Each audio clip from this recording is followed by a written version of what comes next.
Hello students, Krishna classes की test series में आप सबका स्वागत है। और आज की हमारी ये थर्ड क्लास रहेगी इंग्लिश लैंग्वेज की। तो आज का हमारा फर्स्ट क्वेश्चन क्या है?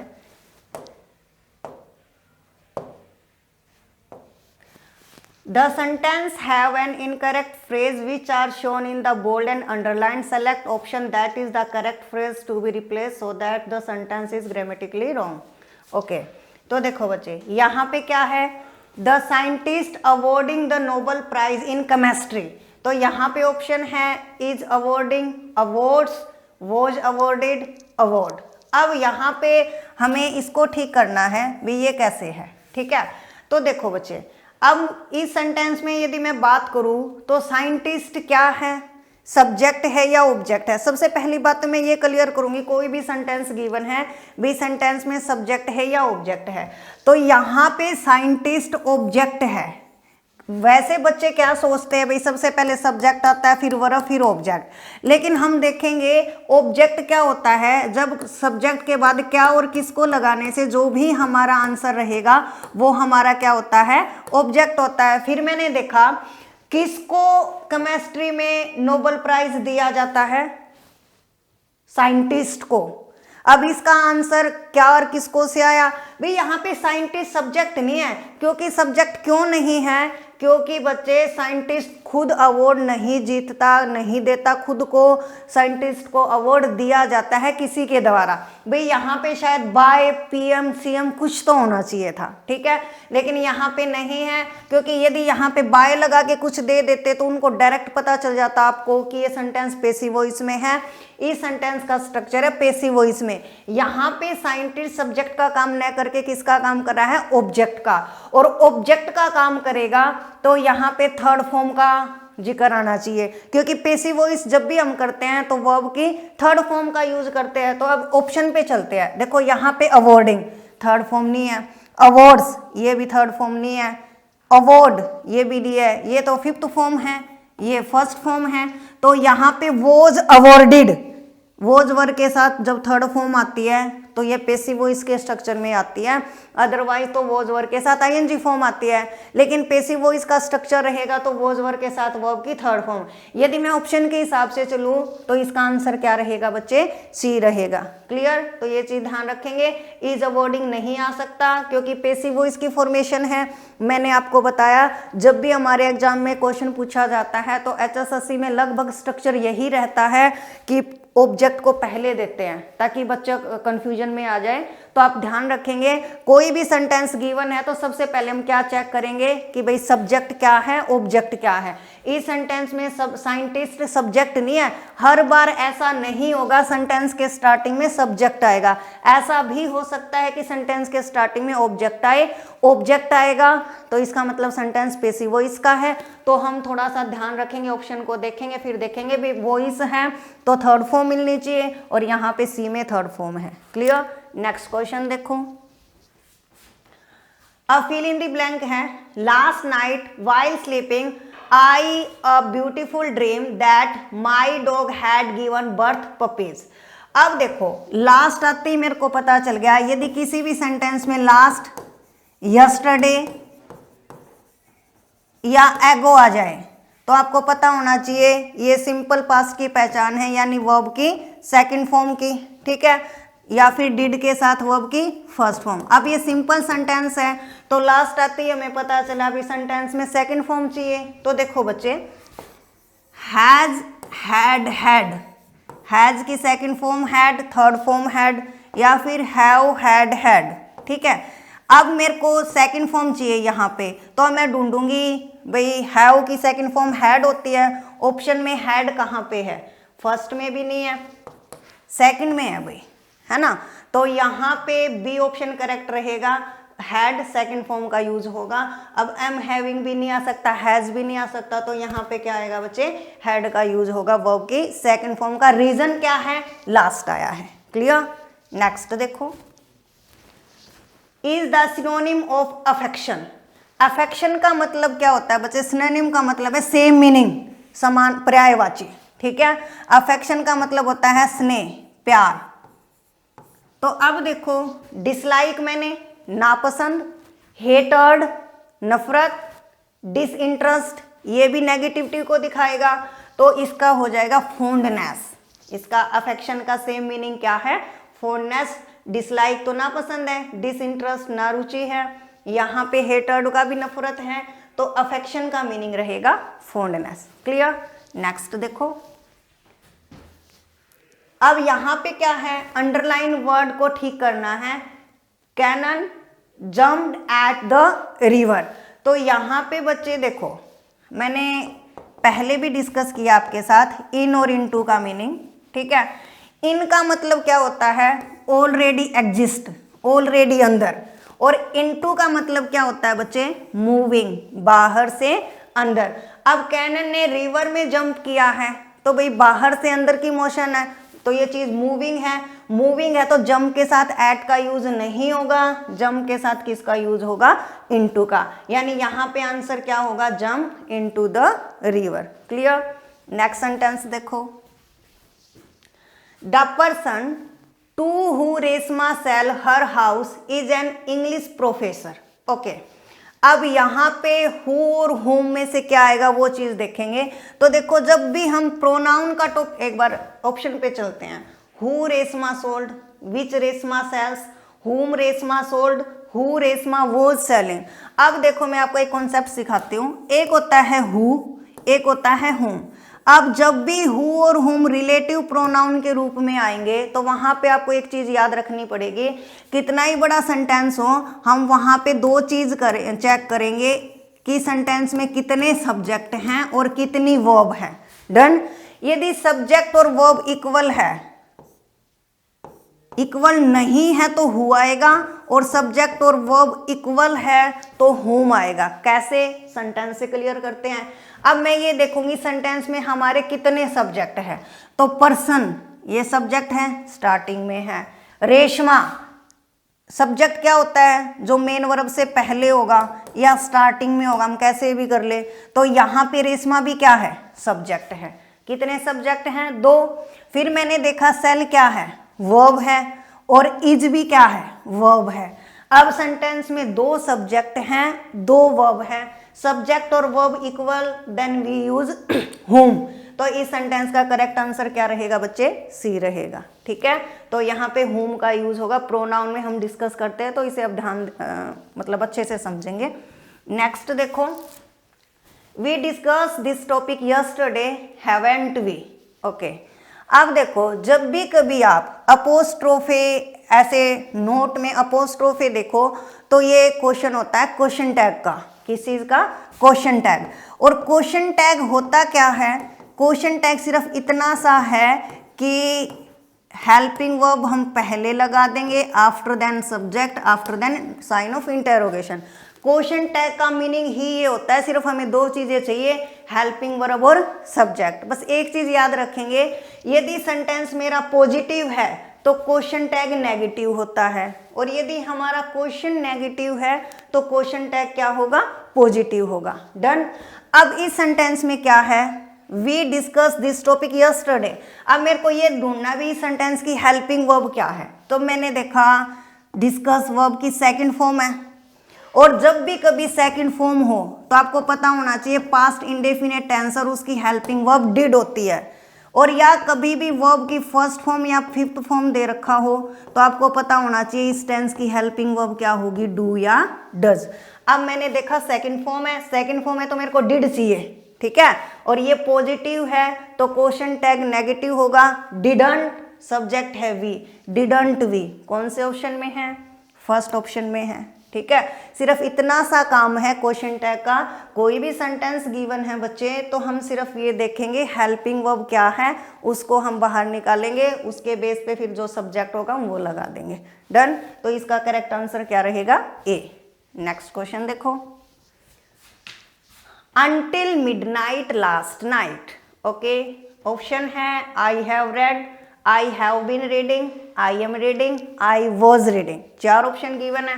तो सबसे पहले तो ऑप्शन को देखते हुए एक चीज देखो, हमारा क्वेश्चन में लास्ट आया है और मुझे अच्छे से पता है जो लास्ट है वो पास्ट का इंडिकेशन होता है, लास्ट पास्ट को दिखाता है। तो एक बार ऑप्शन की तरफ मूव करते हैं। देखो भाई पास्ट की जो हेल्पिंग वर्ब है वो कहाँ पे दे रखी है, हैव रेड, ये तो प्रेजेंट है।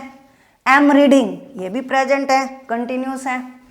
हैव बीन रीडिंग, ये भी प्रेजेंट है। तो यहाँ पे सिर्फ ऑप्शन के हिसाब से डी ऑप्शन में वॉज रीडिंग पास्ट का इंडिकेशन है, अदरवाइज बाकी जो 3 ऑप्शन गिवन है वहां पे कोई भी पास्ट का इंडिकेशन नहीं है।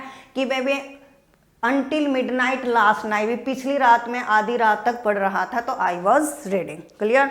देखो कुछ चीजें ऑप्शन पे भी डिपेंड करती हैं। यहाँ पे हमें ऑप्शन से डायरेक्ट पता चल गया भाई लास्ट पास्ट को दिखाएगा तो चीजें पास्ट में ही आएगी।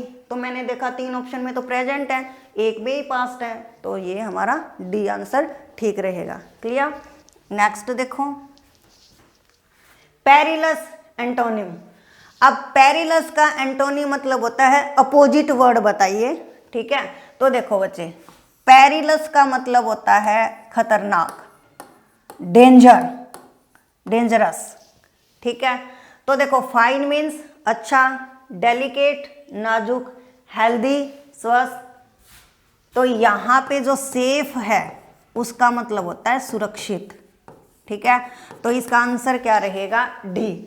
पेरिलस खतरनाक, सेफ सुरक्षित, इसको आप ध्यान रखेंगे। नेक्स्ट क्वेश्चन देखो, to the bank manager yet, very easy. देखो किसी भी सेंटेंस में यट, जस्ट, ऑलरेडी या सो फार आ जाए, यदि किसी भी सेंटेंस में यट आ जाए, जस्ट आ जाए, ऑलरेडी आ जाए, सो फार आ जाए, तो वहां पे हम परफेक्ट टेंस यूज करते हैं, प्रेजेंट परफेक्ट टेंस। और प्रेजेंट परफेक्ट टेंस की आइडेंटिफिकेशन क्या होती है बच्चे, हैज हैव के साथ वर्ब की थर्ड फॉर्म आती है। तो यहाँ पे यट को देखते ही हमें पता चल गया भी परफेक्ट टेंस है। तो देखो हैज हैव के साथ वर्ब की थर्ड फॉर्म कहाँ पे है, हैव यू बीन राइटिंग, यहाँ पे भी नहीं है। बी ऑप्शन में डू यू राइट में भी नहीं है। हैव यू रिटन यहाँ पे है। अब मैंने हैव पहले क्यों लगाया, क्योंकि क्वेश्चन मार्क था, और क्वेश्चन मार्क में हेल्पिंग वर्ब का यूज सब्जेक्ट से पहले होगा। ठीक है, क्वेश्चन मार्क की यही आइडेंटिफिकेशन है कि कोई हेल्पिंग वर्ब है जो सब्जेक्ट से पहले आएगी। क्लियर। नेक्स्ट देखो, इनकपेबल ऑफ मेकिंग मिस्टेक्स और डूइंग रॉन्ग। ओके, तो ये क्या है, इनकपेबल ऑफ मेकिंग मिस्टेक्स और डूइंग रॉन्ग। कोई बंदा जो बहुत कम गलतियां करता है, मीन्स गलतियां नहीं करता, उसे क्या बोलते हैं। तो देखो बच्चे, एक होता है फालिबल और एक होता है इनफालिबल। फालिबल का मतलब है जो गलतियां करे, और इनफालिबल जो गलतियां ना करे। तो इसका करेक्ट आंसर क्या रहेगा, इनफालिबल, जो गलतियां नहीं करता। अब जो अदर ऑप्शन है उनके मीनिंग क्या है, इलिटरेट का मतलब होता है अनपढ़। अनपढ़ और अनएजुकेट में डिफरेंस होता है। कई बच्चे अनएजुकेट को भी क्या बोल देते हैं, अनपढ़ बोलते हैं, लेकिन डिफरेंस है। इलिटरेट क्या होता है, one who does not know how to read and write, जिसको लिखना पढ़ना नहीं आता वो इलिटरेट होगा। और अनएजुकेट क्या होता है, having less knowledge about something, किसी चीज के बारे में कम नॉलेज होना, वो क्या कहलाता है, अनएजुकेट। तो डिफरेंस है। इनफिडेल का मतलब होता है धर्म में आस्था न होना। ठीक है, धर्म में आस्था न होना। और इलिजिबल क्या होता है, qualified, fit to be chosen. इन लग गया तो नेगेटिव सेंस, नॉट क्वालिफाइड। ठीक है, नॉट क्वालिफाइड, अयोग्य। डन। तो ये चीज ध्यान रखेंगे। यहां पे क्या था, इनकपेबल ऑफ मेकिंग मिस्टेक, जो गलतियां नहीं करता उसे क्या बोलते हैं, इनफालिबल। जो करे वो फालिबल। इलिटरेट अनपढ़, इनफिडल धर्म में आस्था नहीं होना, ineligible not qualified. Clear. Next question देखो, blank cricket I enjoy watching football and basketball. क्या बोल रहा है ये, क्रिकेट के अलावा मुझे फुटबॉल और बास्केटबॉल देखना पसंद है, यही बोल रहा है। ठीक है, तो अब देखो बच्चे, एक होता है बिसाइड, एक होता है बिसाइड्स। जब हम प्रपोजिशन की बात करते हैं तो बिसाइड का मतलब होता है के पास, और बिसाइड का मतलब होता है के अलावा। जहां पे एस लगा है ना बिसाइड्स, उसका मतलब है के अलावा। के अलावा का मतलब है बच्चे पॉजिटिव सेंस। के अलावा का मतलब क्या है? Positive sense. तो क्या बोल रहा है ये, भाई मुझे क्रिकेट भी पसंद है और मुझे फुटबॉल और बास्केटबॉल देखना भी पसंद है। तो यहाँ पे पॉजिटिव सेंस, अभी गेम्स की बात हो रही है तो पॉजिटिविटी है, तो हम क्या लगाएंगे? बिसाइड्स, एक्सेप्ट के अलावा, लेकिन नेगेटिव सेंस में, ठीक है। लेकिन यदि हम गेम की बात कर रहे हैं तो तीनों ही पसंद मिलेंगे। ऐसा तो नहीं है क्रिकेट पसंद नहीं है और फुटबॉल और बास्केटबॉल देखना पसंद है। यानी थोड़ा सा यदि हम प्रेपोजिशन पे जाएं तो वहां पे बिसाइड और बिसाइड्स को इंपॉर्टेंस मिलती है। तो इसका करेक्ट आंसर क्या रहेगा? बिसाइड्स। क्लियर? नेक्स्ट देखो, आई blank television a lot but I don't any more. क्या बोल रहा है, थोड़ा इसको समझते हैं। भाई मैं बहुत ज़्यादा टेलीविज़न देखता था बट अब नहीं देखता, कुछ ऐसा इसकी सेंस है। तो देखो, जब भी पास्ट हैबिट का इंडिकेशन है तो पास्ट हैबिट को शो करने के लिए एक मोडाल्स यूज किया जाता है, यूज टू। क्या यूज करते हैं? Use to. जब हम मोडाल्स पढ़ते हैं ना तो मोडाल्स देखो बच्चे, हमें पता है can, could, may, might, shall, should, will, would, ये सारे होते हैं। जब हम मोडाल्स करेंगे ना तो मोडाल्स में एक मोडाल्स होता है यूज टू, और यूज टू पास्ट हैबिट को शो करता है। तो यहाँ पे पास्ट हैबिट का इंडिकेशन है, तो यहाँ पे यूज टू वॉच। यहाँ पे इसका करेक्ट आंसर क्या रहेगा? बी रहेगा। क्लियर? तो इसको ध्यान रखेंगे। नेक्स्ट देखो, who is player in your team? Best. Best एक सुपरलेटिव डिग्री है, और सुपरलेटिव डिग्री से पहले कौन से आर्टिकल का यूज होता है? द का। ठीक है, सुपरलेटिव डिग्री से पहले कौन सा आर्टिकल आएगा? द। ये ध्यान रखेंगे, ए एन यूज नहीं होता। ठीक है, नेक्स्ट है, the more electricity you use. अब देखो बच्चे, your bill will be higher, will be higher your bill, the higher your bill will be, the higher your bill might be। Okay, अब ये सेंटेंस है तो देखो बच्चे, मच मोर, मोस्ट, मोर एक कंपेरेटिव डिग्री है। ठीक है, हमें जर्नली पता है कंपेरेटिव डिग्री से पहले द का यूज नहीं होता। द का यूज हम कहाँ करते हैं? इससे पहले वाले सेंटेंस में मैंने बताया था, सुपरलेटिव डिग्री से पहले क्या आता है? द। लेकिन कंपेरेटिव से भी पहले द आ सकता है। कंपेरेटिव से पहले द कब आएगा? जब दो कंपेरेटिव डिग्री एक दूसरे के डायरेक्टली या इनवर्सनली प्रोपोर्शनल है। इसका क्या मतलब है? जैसे मैंने बोला भाई जितनी ज़्यादा बिजली तुम यूज़ करोगे उतना ज़्यादा बिल आएगा, तो ये चीज़ें क्या है? डायरेक्टली प्रोपोर्शनल है।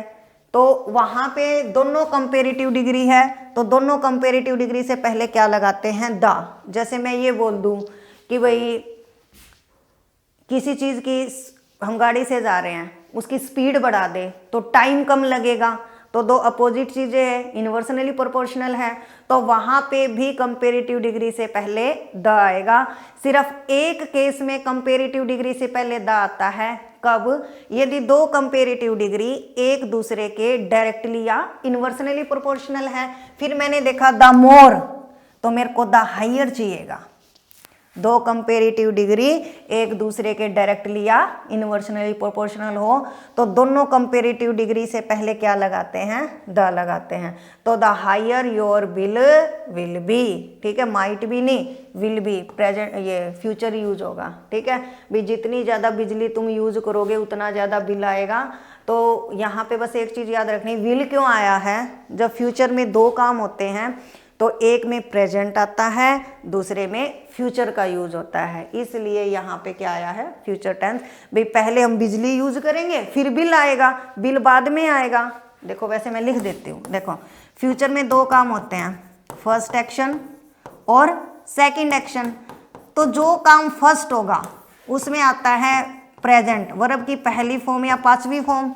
जो सेकंड एक्शन होगा उसमें विल शैल के साथ वर्ब की फर्स्ट फॉर्म आती है। ठीक है, इसलिए ये माइट नहीं आएगा, यहाँ पे क्या आएगा? विल आएगा। कि भी पहले बिजली यूज होगी फिर बिल आता है, तो बिजली यूज में तो पहली फॉर्म दे रखी है अगले बंदे ने, उसके बाद बिल आएगा तो मेरे को बिल चाहिएगा, तो बिल। क्लियर। नेक्स्ट देखो, सी ऑप्शन करेक्ट है इसका। The teacher said I am busy now. Okay, inverted comma देखते ही मुझे पता चल गया ये तो नरेशन का क्वेश्चन है, डायरेक्ट स्पीच इनडायरेक्ट स्पीच है, तो अब इसको चेंज करेंगे। ठीक है, तो देखो ये सिंपल सेंटेंस है, सिंपल सेंटेंस में क्या होता है, यदि सेड है तो सेड का सेड रहेगा, यानी द टीचर सेड। उसके बाद कोमा इन्वर्टेड कोमा हटा के सिंपल सेंटेंस में दैट का यूज होता है। तो देखो इधर ही पता चल गया भाई हमें, ऑप्शन पे चले, द टीचर सेड, यहाँ पे टोल्ड है गलत हो गया, यहाँ पे सेज है गलत हो गया, यहाँ पे सेज है गलत हो गया, बी ऑप्शन है the teacher said coma inverted coma हटा के दैट आई हमारा फर्स्ट पर्सन है, और नरेशन में फर्स्ट पर्सन को सब्जेक्ट के अकॉर्डिंग चेंज करते हैं, यानी यहाँ पे आई टीचर के अकॉर्डिंग चेंज होगा, टीचर क्या है ही। ठीक है, इजा मार्को वोजवर में, बिजी नाउ का देन, तो इसमें करेक्ट आंसर क्या रहेगा बच्चे आपका, बी रहेगा। क्लियर है।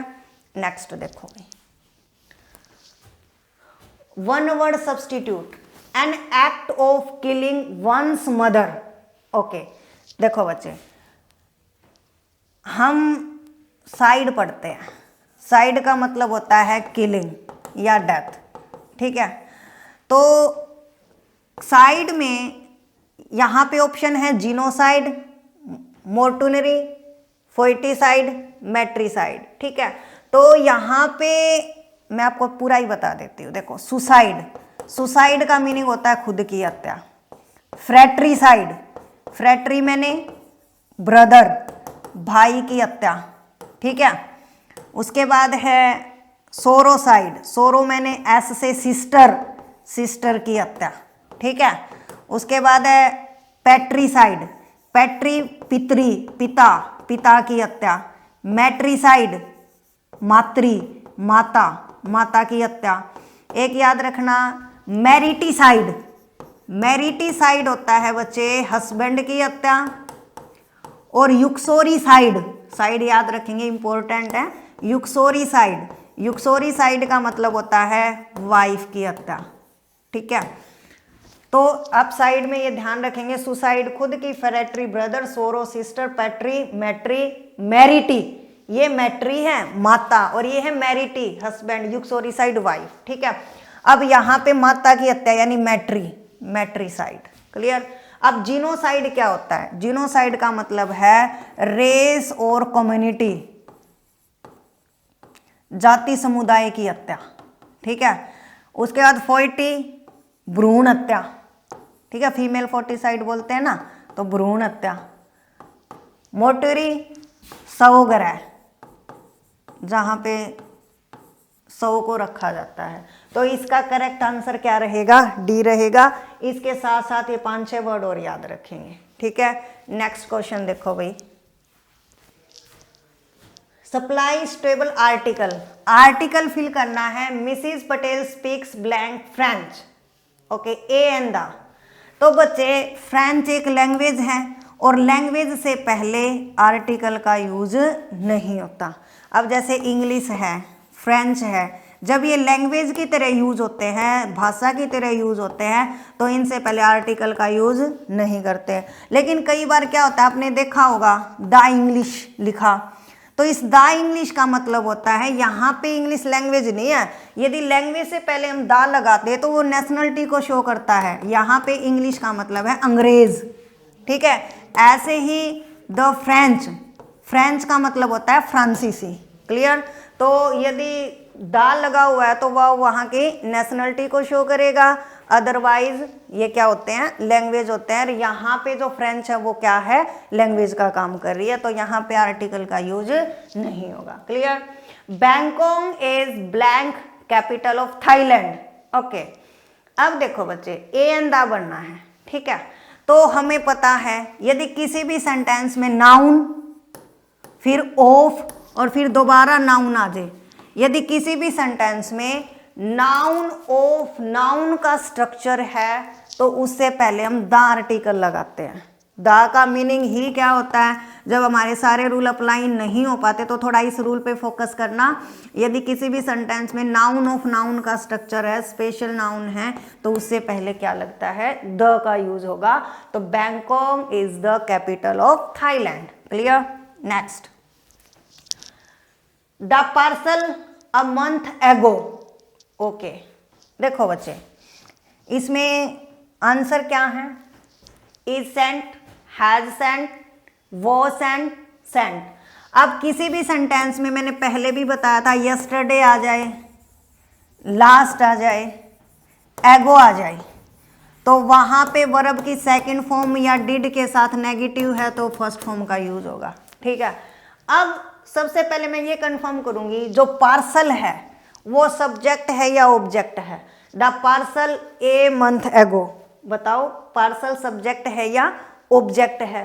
तो अब यदि मैं इसको सब्जेक्ट मान लूं तो क्या जो पार्सल है वो खुद भेजा जाएगा? पार्सल को तो हम सेंड करते हैं, हम भेजते हैं भी। किसको से पार्सल, मतलब किसको सेंड किया जाता है, पार्सल को। जब हमारा किसको से आंसर आएगा तो यहाँ पे पार्सल सब्जेक्ट का काम न करके किसका काम करेगा, ऑब्जेक्ट का काम करेगा। क्लियर है। यहाँ पे पार्सल सब्जेक्ट नहीं है, क्या है, ऑब्जेक्ट है। कैसे पता चला भाई, पार्सल डूअर थोड़ी ही है, पार्सल कोई काम थोड़ी करेगा, पार्सल को तो हम सेंड करेंगे। यदि यहाँ पे ये डूअर है, इट मीन्स जो सेंटेंस की फॉर्मेशन है वो पेसिव वॉइस में है। और जब भी पेसिव वॉइस का जिक्र आएगा तो इसी टेंस को जब हम पेसिव वॉइस में चेंज करेंगे तो वोज वर्ब के साथ वर्ब की थर्ड फॉर्म लगती है। ठीक है। तो यहाँ पे ढूंढो भाई, वोज वर्ब के साथ थर्ड फॉर्म कहाँ है, सी ऑप्शन में, वोज सेंट। तो इसका करेक्ट आंसर क्या होगा, सी होगा। क्लियर। नेक्स्ट देखो भाई, he blank not oppose me. Okay, option में है dare, dares, did dare, was dare. तो देखो बच्चे, डेयर एक मॉडल है, नीड और डेयर दो मॉडल्स ऐसे हैं जो हेल्पिंग वर्ब का भी काम करते हैं और जो मेन वर्ब भी होते हैं। ठीक है। आपको कैसे पता चलेगा ये हेल्पिंग वर्ब है या मेन वर्ब है? अब इसको ध्यान देंगे, यदि सेंटेंस पॉजिटिव है, यदि सेंटेंस पॉजिटिव है तो ये दोनों ही किसका काम करते हैं, मेन वर्ब का। और यदि नेगेटिव सेंटेंस है या इंटेरोगेटिव सेंटेंस है तो ये हेल्पिंग वर्ब का काम करते हैं। और यदि ये हेल्पिंग वर्ब का काम करेंगे तो ये अपनी सेम फॉर्म में आएंगे, नीड का नीड, डेयर का डेयर। ठीक है। एस का यूज नहीं करेंगे। अब मैंने क्या बोला, दोबारा सुनो, नीड और डेयर हेल्पिंग वर्ब भी होते हैं, मेन वर्ब भी होते हैं। आपको कैसे पता चलेगा हेल्पिंग वर्ब है या मेन वर्ब है? यदि सेंटेंस पॉजिटिव है तो ये मेन वर्ब होते हैं, सेंटेंस नेगेटिव है तो ये हेल्पिंग वर्ब होते हैं। ठीक है। अब मैंने देखा है यहाँ पे नोट आया है, सेंटेंस नेगेटिव है, नेगेटिव है तो इट मीन्स यहाँ पे जो डेयर है वो हेल्पिंग वर्ब है। हेल्पिंग वर्ब है तो ये अपने ओरिजिनल फॉर्म में ही होगा, डेयर। डेयर्स मत कर देना ही को देख के। क्यों? देखो, एक तो मैंने लिखा he dares to go there, ठीक है। एक लिखा he dare not go there. अब मैं आपसे पूछूं भाई, इस सेंटेंस में डेयर हेल्पिंग वर्ब है या मेन वर्ब है? तो मैंने चेक किया भी, सेंटेंस पॉजिटिव है, सकारात्मक है, तो यहाँ पे डेयर मेन वर्ब है। मेन वर्ब है तो फर्स्ट ही सीट के साथ एस आएगा। लेकिन ये सेंटेंस नेगेटिव है, नेगेटिव है तो डेयर किसका काम कर रहा है, हेल्पिंग वर्ब का। मैंने लिख रखा है नेगेटिव सेंटेंस में क्या होता है, हेल्पिंग वर्ब का काम कर रहा है। यदि हेल्पिंग वर्ब का काम करेगा तब एस नहीं लगाते बच्चे, ये अपनी ओरिजिनल फॉर्म में यूज होता है, यानी डेयर का डेयर रहेगा। यानी इसका आंसर क्या रहा, ए। क्लियर। हमारा नेक्स्ट क्वेश्चन क्या है बच्चे, people live in glass houses blank not throw stones, would must should could. अब इसका आंसर क्या है बच्चे, जो लोग शीशे के घरों में रहते हैं दूसरों के घरों पे पत्थर नहीं फेंकने चाहिए। ये एक प्रोवर्ब है, यहाँ पे शुड आएगा। People who live in glass houses should not throw. ठीक है, ये ध्यान रखेंगे। नेक्स्ट है the 6 are not properly looked after in hospital. Okay, अब देखो बच्चे यहाँ पे एरर बतानी है, तो यहाँ पे द 6 लिख रखा है, ध्यान रखना। यदि एडजेक्टिव से पहले दा लगा दे तो वो खुद प्लूरल होता है, दोबारा एस या एस लगाने की जरूरत नहीं होती। इसमें ए में गड़बड़ है। जैसे मैं लिख दूं रिच, रिच मैंने अमीर, दा रिच अमीर लोग, अब सबकी बात हो रही है तो यहाँ पे रिचेज लगाने की जरूरत नहीं है।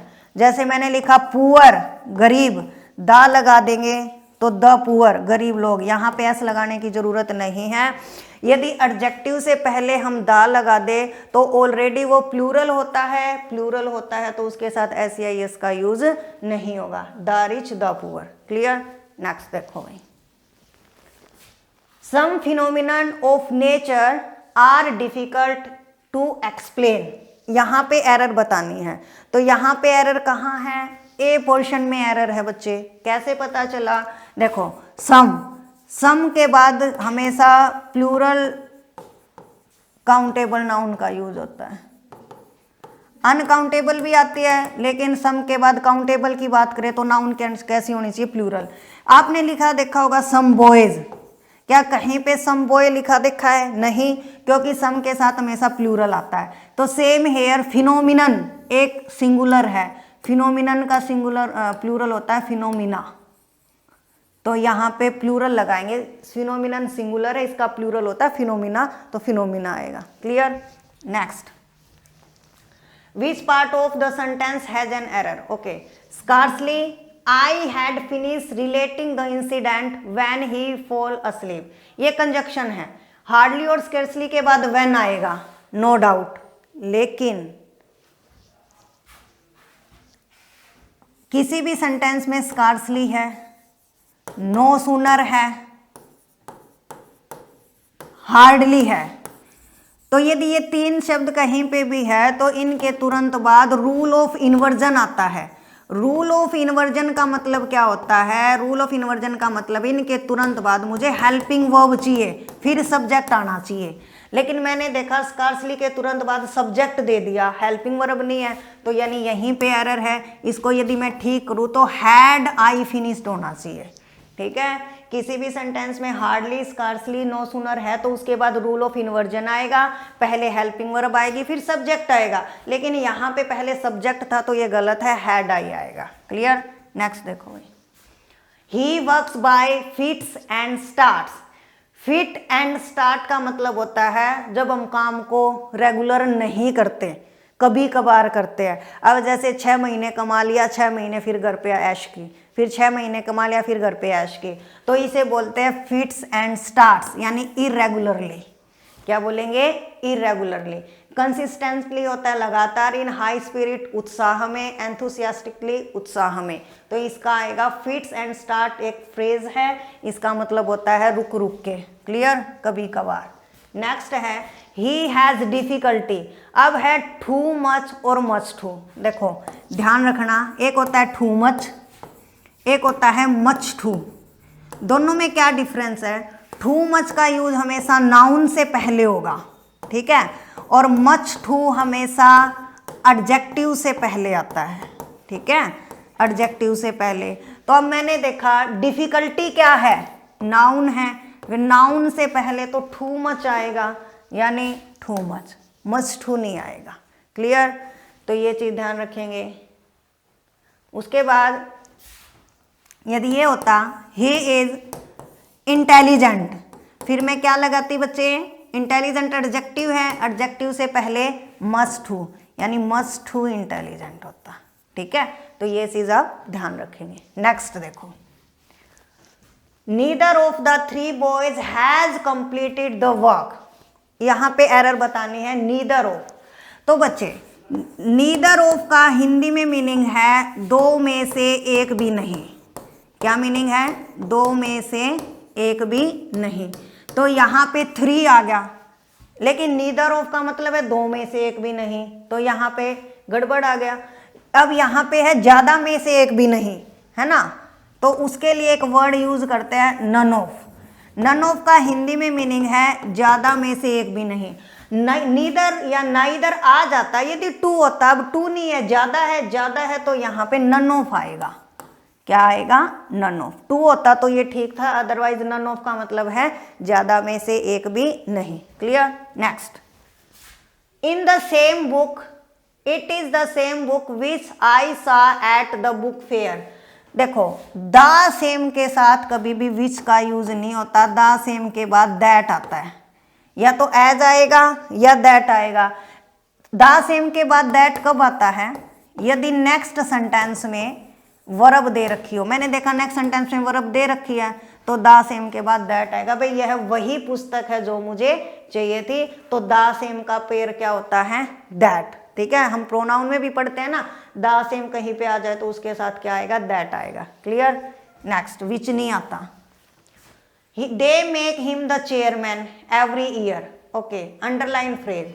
देखो इस सेंटेंस में ये सब्जेक्ट है, कॉम्प्लीमेंट है, ऑब्जेक्ट है या ऑब्जेक्ट कॉम्प्लीमेंट है? सबसे पहले दे क्या है? सब्जेक्ट। मेक क्या है? वर्ब। हिम क्या है? ऑब्जेक्ट। अब ध्यान देंगे, दे मेक हिम, उन्होंने उसे बनाया। क्या बनाया? चेयरमैन। अब किसे बनाया है चेयरमैन? हिम को, उसे। हिम क्या है? ऑब्जेक्ट है। ऑब्जेक्ट है तो यानी ऑब्जेक्ट को पूरा किया, तो इसको मैं बोलूंगी ऑब्जेक्ट कॉम्प्लीमेंट। क्या बोलूंगी? Object complement. ऑब्जेक्ट कॉम्प्लीमेंट क्या होता है बच्चे? जो ऑब्जेक्ट है और उसका कॉम्प्लीमेंट वो एक ही बंदा होना चाहिए। उन्होंने किसको चेयरमैन बनाया? उसे। यानी जो चेयरमैन है वो हिम के लिए आया है, तो इसको बोलेंगे object complement. Clear? Next, Jack has made Jill an excellent husband. Okay, Jack क्या है? सब्जेक्ट। Made verb. जिल क्या है? Object. Jack has made Jill, Jack ने जिल को बनाया। क्या बनाया? Excellent husband. किसको बनाया है? जिल को बनाया है। यहाँ पे एक्सीलेंट हस्बैंड जिल के लिए आया है, जैक ने तो बनाया है जिल को, तो जिल के लिए आया है तो ये है ऑब्जेक्ट, यानी ऑब्जेक्ट को पूरा किया, तो इसको बोलेंगे ऑब्जेक्ट कॉम्प्लीमेंट। कॉम्प्लीमेंट का मतलब होता है पूरा। क्लियर? तो बच्चों हमने आज फिर 30 क्वेश्चन को डिस्कस किया है। आई होप समझ आया होगा। फिर भी कोई डाउट है तो आप कमेंट बॉक्स में कमेंट करके पूछ सकते हैं, वहाँ से रिप्लाई आ जाएगा। आज के सेशन में इतना ही, फिर मिलते हैं नेक्स्ट सेशन में। तब तक के लिए थैंक यू।